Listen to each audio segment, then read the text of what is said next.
The wind cut sharp across the empty plains of Montana, carrying with it the faint smell of pine and snow. It was February 5, 1973, a night so cold the air itself seemed to crackle. In the town of Livingston, population barely 7,000, 21-year-old Sarah Whitman locked up the small florist shop where she worked, wrapped her wool scarf tight, and started her short walk home. Sarah lived just 5 blocks away, in a small rented apartment above an antique store. It should have been a 5-minute walk. But sometime between the corner of Park Street and the bridge over the Yellowstone River, she vanished. By morning, her coworker noticed the shop still dark, the closed sign hanging crooked. Calls went unanswered. Her landlord found her apartment untouched, bed made, coat missing, but her purse still inside. When officers from the Park County Sheriff's Department began searching, they found her footprints trailing through the snow, ending abruptly near the edge of the bridge. Beside them, another set of larger prints, boots. There was a drag mark, then nothing. No blood, no struggle, just a silence that seemed to hang over the entire town. For the people of Livingston, it was the first time anyone could remember a young woman simply disappearing. Sheriff Roy Hanlon, a man with 20 years on the job, led the investigation. He ordered every river access point searched. For 2 weeks, men in heavy coats dragged the icy water, breaking through thin sheets of ice, scanning every bend and shallow. Then, on February 18th, the body was found, trapped against a fallen tree near the riverbank 7 miles downstream. Sarah Whitman had been beaten and strangled. Her left wrist bore deep rope marks, and the back of her hand carried faint traces of oil and soot, as if she'd been pulled into a vehicle. The medical examiner estimated time of death to be just hours after she vanished. There were no signs of sexual assault, no robbery. Her locket, engraved with the initials SW, remained around her neck. The town went into mourning. The search for a killer, Sheriff Hanlon worked the case relentlessly. Every lead led nowhere. Witnesses reported seeing a dark pickup truck parked by the bridge that night, but the description varied. Some said blue, some black. Tire tracks were found but quickly buried under snow. Hanlon interviewed mechanics, truckers, and local drifters. Among them was Earl "Red" Collier, a 30-year-old oil field worker with a reputation for drinking and violence. He'd been fired twice for fighting and was known to frequent the same bar Sarah's boyfriend worked at. When questioned, Collier denied knowing her. His alibi, drinking with friends at the Elks Bar, couldn't be verified. Hanlon wrote in his notes, uncooperative, bad temper, eyes cold. But without physical evidence, the investigation stalled. By spring, the case had gone cold. Sarah's parents moved away to Bozeman, unable to bear the reminders of their daughter's death. Hanlon, haunted by the case, kept her photo on his office wall for the rest of his career. He retired in 1986, still without answers. Decades later, for nearly 50 years, the Whitman case gathered dust. Livingston changed. New storefronts, new faces, but the same quiet streets and mountain wind. Locals spoke of Sarah in hushed tones, as if time itself had frozen that February night. Then, in 2023, a seismic shift came. The Montana Department of Justice cold case. Unit partnered with a private DNA laboratory in Oregon to retest evidence from unsolved homicides dating back to the 1970s. Inside an old cardboard evidence box marked Whitman, S., 1973. Technicians found a cigarette butt and a single strand of hair recovered from Sarah's scarf. They were degraded but usable. Using next-generation sequencing, analysts generated a full DNA profile. The result stunned investigators. The match came back to Earl Collier, the same oil field worker. Sheriff Hanlon had questioned 50 years earlier. Collier had died in 1998. His DNA entered into CODIS years later following an unrelated assault case review. The probability of error was 1 in 18 trillion, but what shocked investigators wasn't just that Collier had done it. It was how close Hanlon had come to solving it with nothing but instinct and grit. When the cold case team reopened the file, they discovered Hanlon's old notes. In the margin beside Collier's name, underlined twice, were 3 words. He's the one. The revelation. When the Park County Sheriff's Office announced the breakthrough in early 2024, the press release made national news. Headlines read, Montana cold case solved after 50 years, sheriff's hunch proven right. Former deputies who'd worked under Hanlon gathered for the announcement. His daughter, now in her 60s, stood beside the sheriff's podium, holding the same photo of Sarah that had hung on her father's wall. "This case never left him," she said. He used to say, "Some stories aren't finished yet. They're just waiting for their ending." That ending had finally come. Investigators also discovered that Collier had worked across state lines during the 1970s, and his name surfaced in 2 other cold case files, one in Idaho, one in North Dakota. Both involved young women found near water, both unsolved. Forensic genealogy teams are now testing those cases too. For the people of Livingston, the news brought both relief and sorrow. The mystery that had loomed for half a century was over, but it reopened old wounds. In March 2024, the town held a candlelight memorial at the bridge where Sarah was last seen. Snow fell lightly as dozens gathered, candles flickering against the icy air. Among them was Sheriff Hanlon's daughter. She placed her father's old badge on the railing and whispered, "You were right. Dad, she's home now." 50 years of silence had finally ended, not with an arrest, but with proof, with truth, and with a sense of justice that reached across generations. The same wind that had once carried Sarah's final steps through the Montana night now swept across the bridge. Colder still, but somehow lighter, because in Livingston, justice hadn't faded. It had waited. The announcement of the solved Whitman case sent ripples across Montana. For a town like Livingston, where everyone knew someone touched by that story, the closure didn't come quietly. Reporters flooded Main Street, locals gathered at the old courthouse steps, and retired officers from the 1970s stood in disbelief that the name they'd whispered about for decades, Earl "Red" Collier, was finally confirmed as the killer. Detective Lena Brooks, who led the modern cold case unit, stood behind the podium during the press briefing. The old sheriff's badge belonging to Roy Hanlon sat on the table beside her, polished, gleaming, a symbol of unfinished business finally laid to rest. When the cameras rolled, Lena's words were simple. "This case proves that truth doesn't disappear. It just waits for technology and persistence to catch up." But behind the calm of her statement was a story far more intricate and haunting. The trail of evidence that had slept in a dusty box for half a century. The DNA awakening. The case file itself was a relic, yellowed paper, faded ink, photos attached with rusted paper clips. Yet inside that box lay a single object that would change everything. A cigarette butt, labeled "Found near scene, February 6, 1973. The DNA extraction process was delicate. Decades of moisture, temperature fluctuation, and contamination had degraded the genetic material. But in late 2023, technicians at the Oregon Forensic Genetics Lab used advanced polymerase chain reaction amplification to isolate fragments still intact. What followed was a digital reconstruction of a genome once thought lost to time. When the system ran the profile through CODIS, the database pinged almost instantly. The name Earl Collier, deceased 1998, appeared on screen. Collier's genetic record existed because his remains had been exhumed years earlier during an unrelated assault investigation.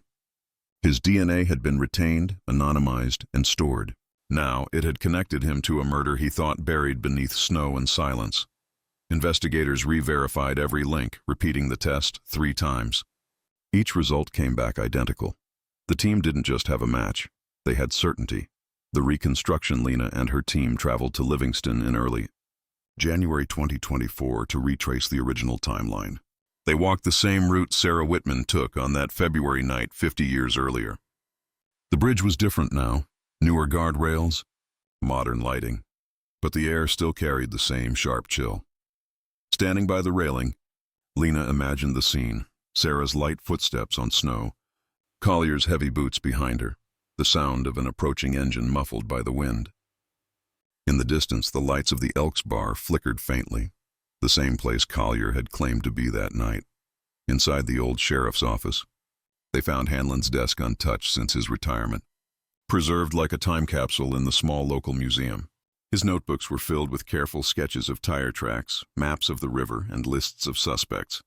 On the last page, in capital letters, he'd written, "Someday, someone will finish this, Lena." Took a photo of the page and placed a printed copy inside the reopened case file. The killer behind the mask uncovering. Collier's life after 1973 revealed a chilling pattern. He had left Livingston only months after the murder, working odd jobs across Montana and the Dakotas. He kept to small towns, never staying long enough to raise suspicion. Court documents showed multiple incidents of violence, bar fights, harassment complaints, and a 1979 assault arrest that ended without charges after the victim refused to testify. In each case, his behavior fit the same cycle: alcohol, rage, and sudden withdrawal. Neighbors described him as strange but polite, the kind of man who helped fix a fence but never made eye contact. When investigators found his work logs from an oil site near Yellowstone, North Dakota, they noticed a disturbing overlap. Collier was present during the same week. Two women vanished from nearby towns in 1975 and 1977. Their cases, like Sarah Whitman's, involved riverbanks and remote trails. Both had cigarette butts and boot prints left behind. Both remained unsolved. The Montana team immediately contacted North Dakota authorities. Within months, DNA from one of those unsolved files, the 1975 disappearance of Nancy Caldwell, came back as another match to Collier. What had begun as one solved homicide was now the uncovering of a multi-state serial pattern that stretched across the northern plains. The family's reaction when the call came: David Whitman, Sarah's younger brother, was in his 70s, living quietly near Missoula. He hadn't spoken to law enforcement in decades. "They told me it was him," he said later, his voice trembling. "The same man my father used to mention before he died, the one he always thought had done it." I didn't know whether to cry or get angry. I just sat there for a long time thinking, she's been waiting 50 years for this. David drove to Livingston a week later to visit the bridge. He carried a bouquet of wildflowers, his sister's favorite, and left them near the water's edge. When reporters approached, he simply said, "My father was right. Sheriff Hanlon was right. He just didn't have the tools." The cold case movement, the success of the Whitman case, triggered a transformation across Montana law enforcement. The Cold Case Task Force, once a small unit, expanded into a statewide initiative with funding for advanced forensics, genealogical tracing, and interagency cooperation. Local news dubbed it the Whitman effect. Cases once thought impossible were reopened. The 1978 Bozeman hitchhiker murder, dormant for 45 years, yielded a DNA trace. The Helena Creek disappearance, previously unsolved, was linked to a similar offender pattern. For detectives like Lena, the Whitman case became more than a solved mystery. It was proof that persistence could reach beyond decades. When asked by a journalist what this case taught her, she replied that every piece of evidence is a voice waiting to speak. Sometimes it just takes 50 years to hear it. Honoring the past, in April 2024, the Livingston Historical Society hosted a small exhibition called The Case That Waited. On display were Hanlon's original notes, Sarah's recovered scarf, and photos of the investigation from both eras. Visitors stood silently in front of a black and white image of the young woman smiling among flower arrangements, a haunting reminder of the life behind the headlines. At the center of the room, under soft light, was the old typewriter Sheriff Hanlon had used for his reports. Next to it, a brass plaque read, "Justice delayed, not denied." When the event ended, Lena placed a folded note inside the display case before leaving. It read simply, "For Roy, we finished it." The weight of closure. Despite the celebrations, Lena knew closure wasn't simple. Justice felt different when the suspect was long dead, beyond prosecution or punishment. But in her heart, she knew this wasn't about vengeance. It was about recognition. Late one evening, she stood on the bridge where Sarah had disappeared. The snow had returned, falling softly under the streetlights. She thought of all the names she'd read in old files, all the lives frozen in time. The wind that howled across the Yellowstone that night sounded almost like a sigh, weary but resolved. She closed her eyes, feeling the cold sting of air against her face, and whispered, "It's over. Sarah, you're remembered." Back at her office, Lena opened her final report to sign it. At the bottom, beneath her typed summary, she wrote by hand the same line Sheriff Hanlon had left decades before. "Sometimes justice doesn't fade with time. It waits." Then she sealed the file, placed it beside the others, and turned off the light. Outside, the Montana wind carried on, cold, relentless, and eternal, the same way time moves, the same way truth always finds its way home. Part 3 Snow dusted the quiet streets of Livingston, Montana, as dawn crept over the mountains. The cold had settled deep into the valley, turning the air crisp and clear. For the first time in 50 years, the town was at peace.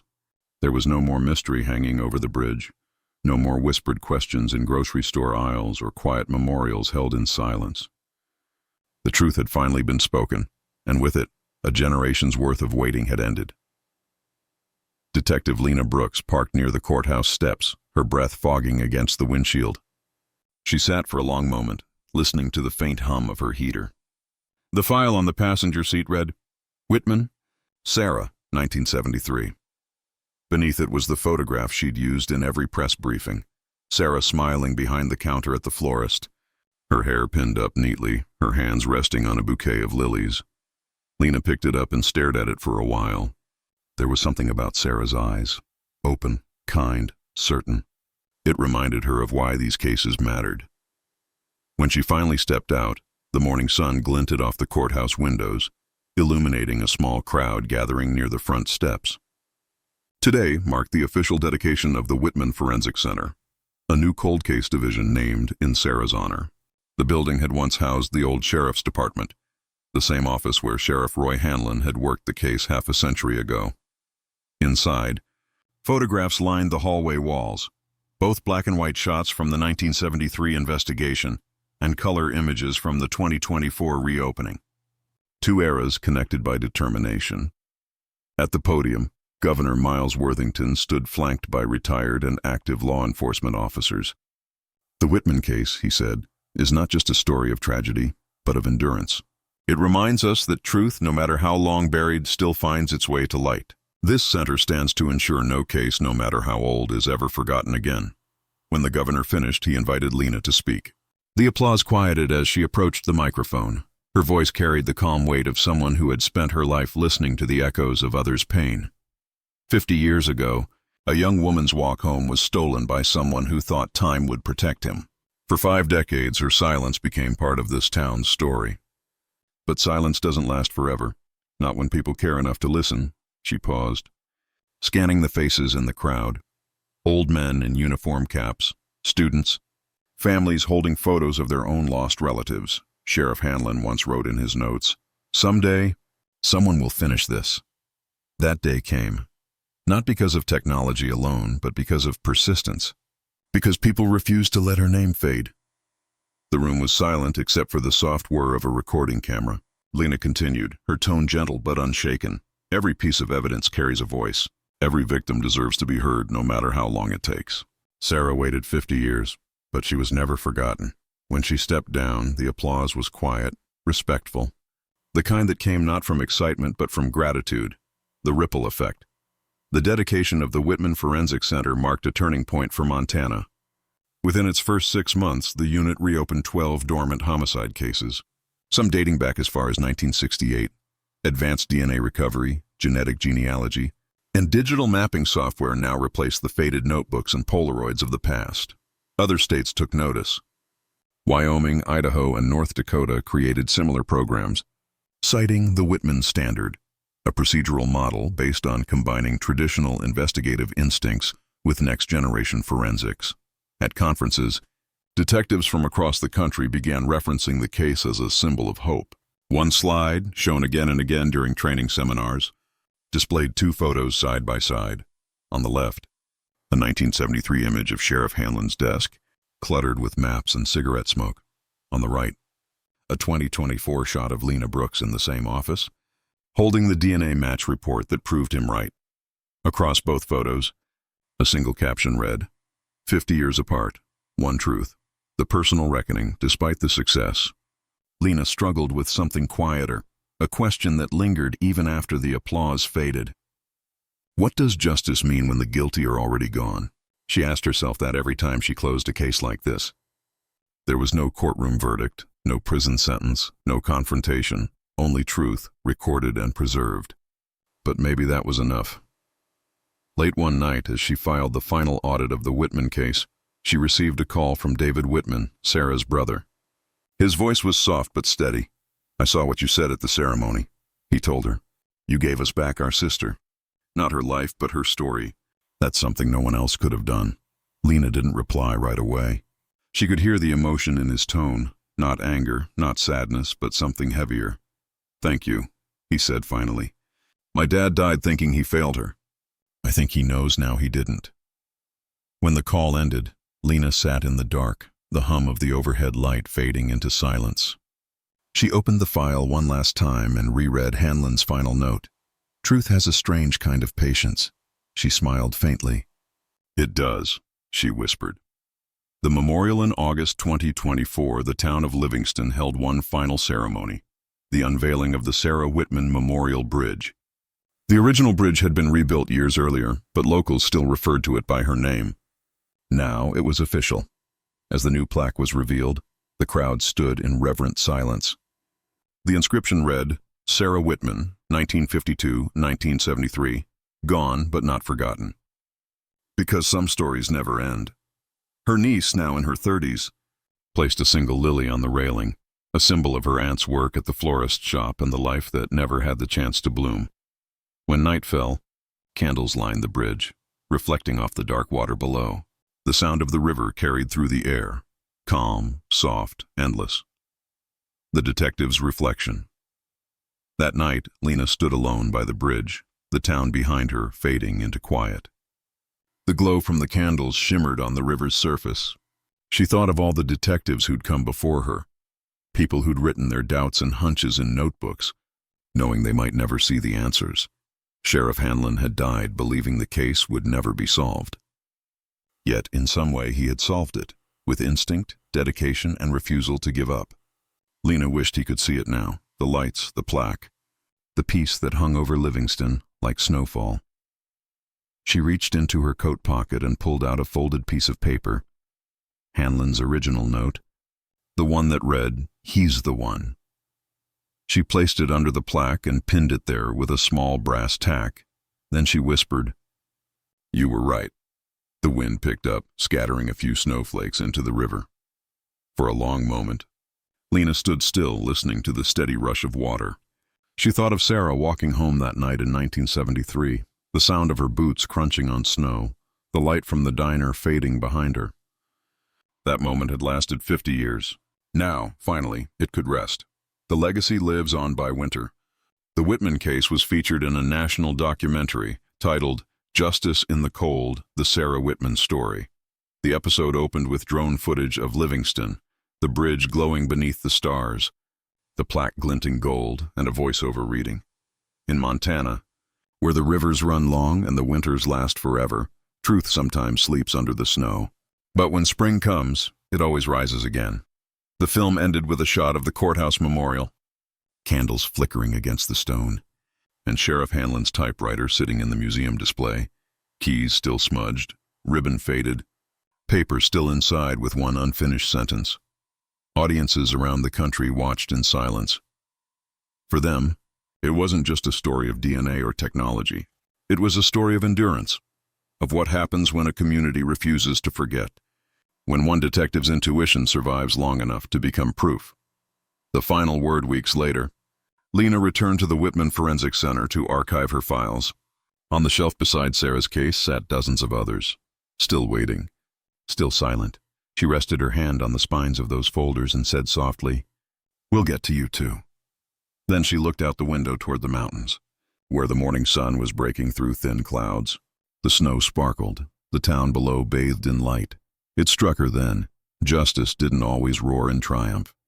Sometimes it arrived as softly as the snow, landing gently on the shoulders of those who waited. She turned off the lights, closed the door behind her, and walked into the cold Montana air. And as the wind swept through the valley, carrying the scent of pine and distant river water, one line echoed quietly, the same one that had closed every case she'd ever touched. Sometimes justice doesn't fade with time. It waits,